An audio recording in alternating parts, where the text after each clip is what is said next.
we're next going to have Kasia from Kane Group share her perspective on how she's been using the platform for information planning and tracking.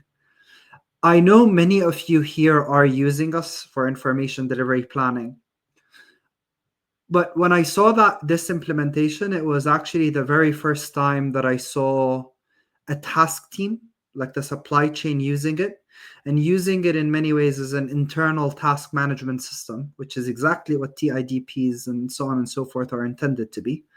And that's one of the main reasons why we really wanted them on, and we really wanted Kasia to show and share her lessons learned. So thank you so much for joining us. Thank you so much, Mo. I hope you see my presentation there.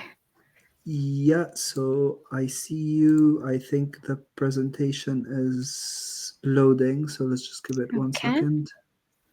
No, you may need to share, unshare and reshare again, I think. Okay.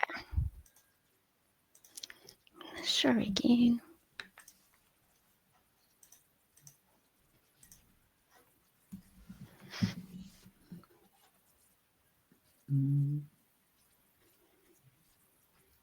Nope. 1 second.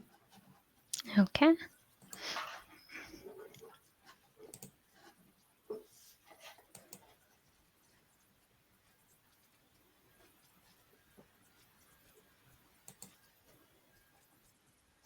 No, unfortunately, Do you want me to try to share again? Just yes, please. see. Okay. Yeah. I remember we had the same issue previously. Yeah, exactly. Yeah.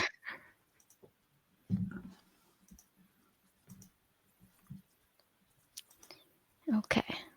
Let's try it again. Hopefully, third time is the charm.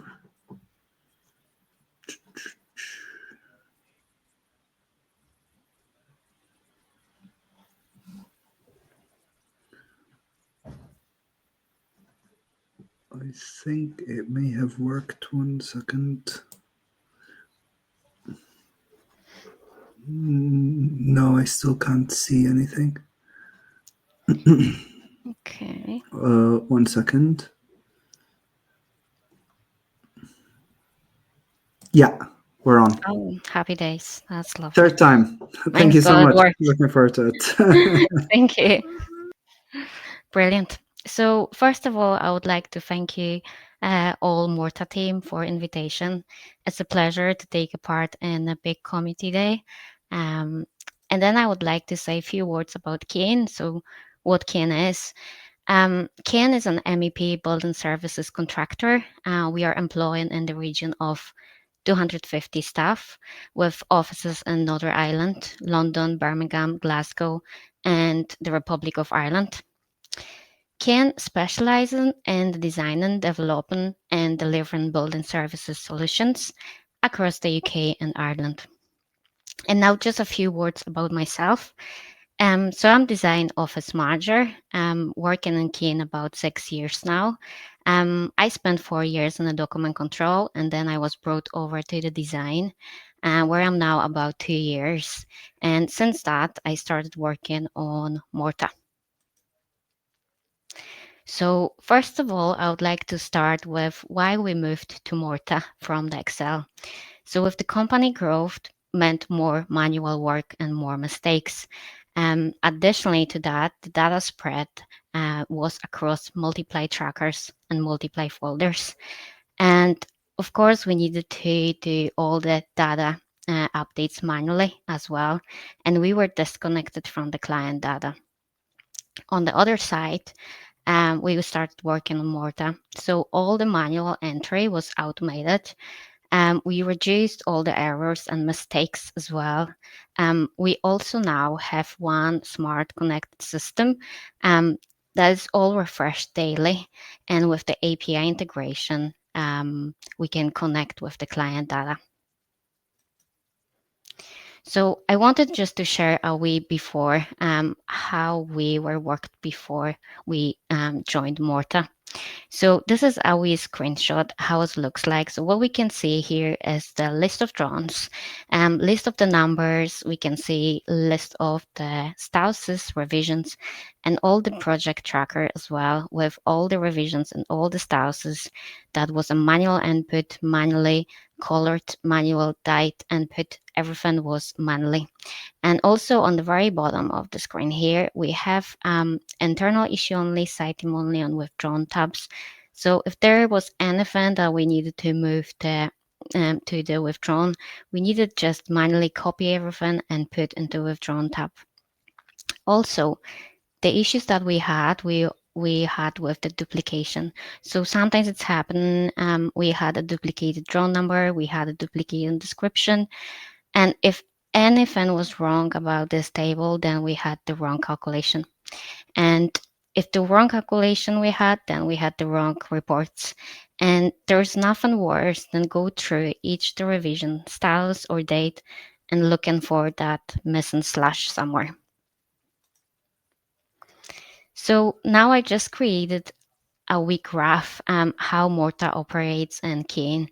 So up to now, all was managed just by one person. And just want to start from us. So we are working on a viewpoint, and then the viewpoint is connected with Morta. Morta then is connected with client systems such as Iconex, SI, Viewpoint, and others. All of that, once we connect with ours and theirs, we can combine into one big tracker.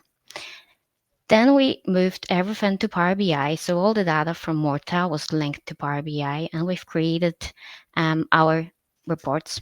So we've created few project summary reports that design team, procurement, precon, and others could look like.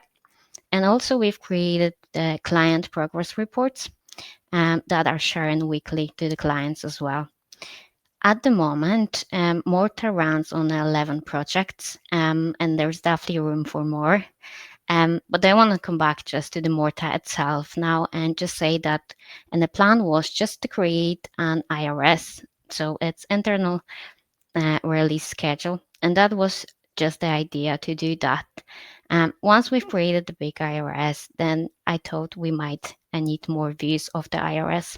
So we've created TIDP view, we've created workload by person, overdue items, status view, revisions view. We've created withdrawn items for items that are not required anymore.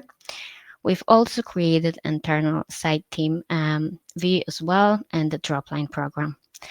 After all of this, we thought why not to do more. So we created models tracker.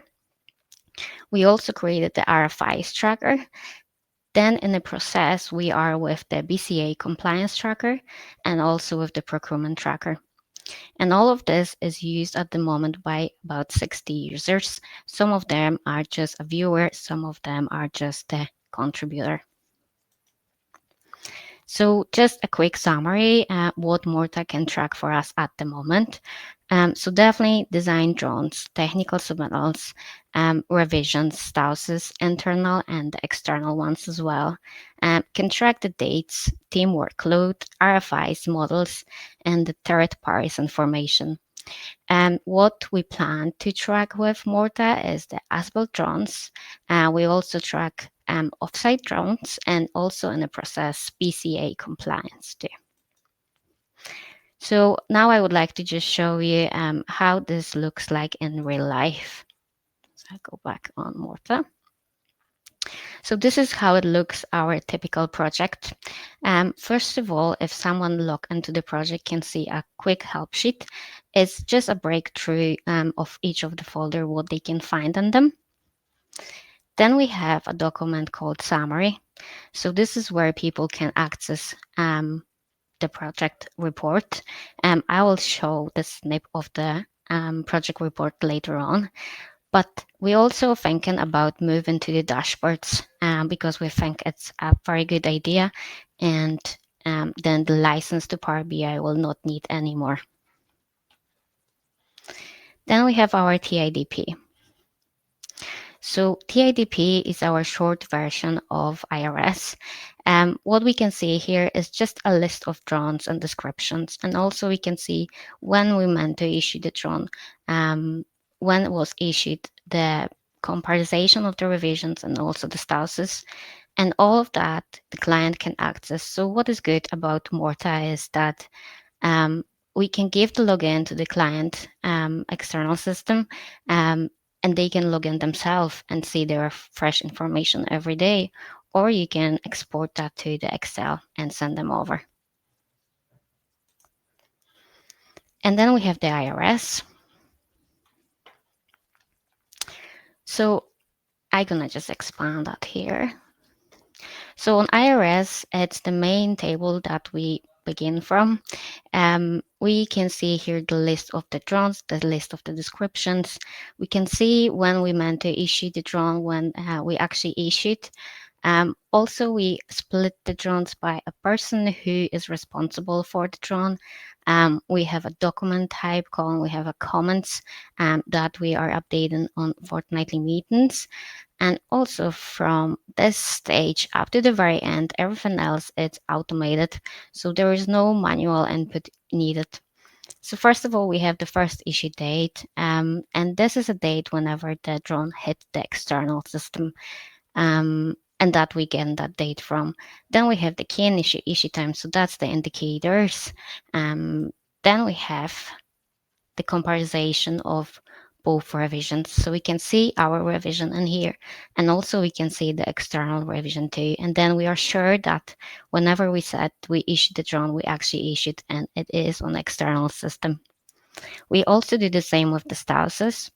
So we can see that the status was taken over from the external. So for example, if on external system someone updated the status, then we can see the next day or straight away that this was updated, and we can take that over on our drones as well. So there is a few columns with the dates as well, such as latest revision upload date. So whenever the last revision was uploaded, the time whenever we are acquiring the status from the client, we have a column with the number of days it's with the client, and some information about how long it's with the client as well, and if it's overdue or is it just issued. Here we have our revision tracker. So basically what we can see here is a split of each revision. So we can see when the PO1 was issued, when the PO2, PO3, etc. And also we can see all the statuses. So we can see all the statuses when were issued, when what was happening with them. So we can see when was rejected, when was status A, B, and when was with the client. So all of that our IRS is giving us. So then we decided to split this in the individual views just to make the life easier. So first of all, we've created a workload by person. So I can see from here who is responsible for which drones. And I can also see which ones are need to be issued, which ones are approved, what's the comments are against them. All of that I can see on the workload by person here. Then we have an overdue items as well. So instead of going into our big IRS, we can basically go just into the overdue items and see just the overdue items that we have on the project. Then we split this by the preliminary status A, B, C, so we can only see all the preliminary items that received status A, B, or C, and that we have to get action on. Then we have construction status C. So all the items that are on the construction stage are required to be revised ASAP. Then we have all our information that are on the preliminary stage, and at some stage they will have to be revised as well to construction. Then we have a program dropline view. It's just a view of the IRS that makes the life easier for our pre-construction team, so they can see straight away what they're looking for. And then we have few tabs like internal, issue only, site team only, and withdrawn. So what is brilliant about this? So that's all the movements between those tables are automated as well. So for example, if any of the drawn and the main table is not required anymore, we just basically type in and the document type withdrawn, and that's automatically will go to the withdrawn tab. So no one needs to copy and paste that into another tab as we did in the Excels. Then we have our PTS trackers, technical submetals. We split that by mechanical and electrical because it's easier for us. So it's basically the same as an IRS, but we are tracking the technical submittals, and we also track in here the dates whenever it should be issued. Um, and we also track in the comments against, and also we have an indication why the PTS was not issued. For example, we have a quick drop down here where if it's with procurement, supply chain, or design. We also comparing the internal and external revisions, and also the statuses, internal and external as well. And when we go here, we also can track the order information. So our procurement guys have a place to put in all the order information, such as order number, warranties, order status, etc. And on the very end, there is some few information about the technical submittal, when was the last revision uploaded, and the time with client. So then we have our RFI tracker. So our RFI tracker is basically showing us if our RFIs, which means request for information, are overdue or they're closed and resolved. Then we have our models. So this is an information if there was any model from the architect or structural models or any other ones, if they were updated, it will show us in here. And that's mean we have to update our site. So the design will run on the very latest revision. And then the very last one, we have the design information. So what design information shows us is all the subcontractors folders. We can see just the names, descriptions, but what is the most important in here is that we can see the external revision. So whenever, for example, um, the, the external guys will update the revision, then our document control will know straight away that they have to update this on our site, which means we are going to run again with the latest revision.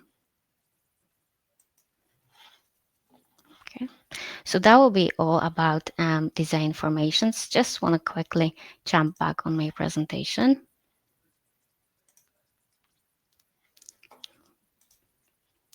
So as I said, I will show a wee snapshot of Power BI and how we use it. So this is a report for one of our projects. What we can see here is just a breakdown of all our statuses. It's a breakdown of work sets for our drones and all the information such as how many we need to issue, how many are still to be issued, how many is construction approved, how many statuses we received, and also information like what is overdue on our site, what is overdue on the client side, and who we need to chase for stuff. We also have information such as how many drones we have to issue, how many we propose to be issued, and few information about technical submittals too, models and RFIs. But going forward, we are planning to go more into the dashboards inside Morta and try as much as possible replace Power BI in the future. And then what I would like to do, just a highlight of the impact of Morta at Kane. So first, automation. Data input is mostly automated now. We have real-time updates that's happening every night, and we can prevent the duplication. Also, the next one, we have efficiency. I asked the other week our document control guys how much time it saved you to by using Morta. And what they said it was 2 days a week. Um, and whenever I did a quick calculation, that means 256 hours a month saved using Morta, and it's just from a 4 document controllers. Then we have reports generated instantly. So we don't have to create reports ourselves now in Excel. And also, all the refresh and the reports are now automated as well. Then finally, the confidence. We now have always the current information on Morta. So I know that our design team can use and be sure and can rely on Morta with the accurate information. And what that's mean, that's the strong collaboration as well. And on the very end, I would like to thank you to Mo and whole Morta team again, and especially Ali, who keeps me on track and tolerates my crazy idea. Thank you so much. It's an absolute pleasure. Um, like honestly, I think just the number of things you've built. I know you're the main like builder basically within Kane. You're dealing with all of this, and I think everyone who's watching would know how impressive that is. I'm really glad that we're supporting you. I'm really glad that you shared your story with us today. So thank you so much for doing this, and thanks for trusting us. Lovely. Thanks a lot again. Thank you so Thank much, you. Kasia. Have a really good one. You too.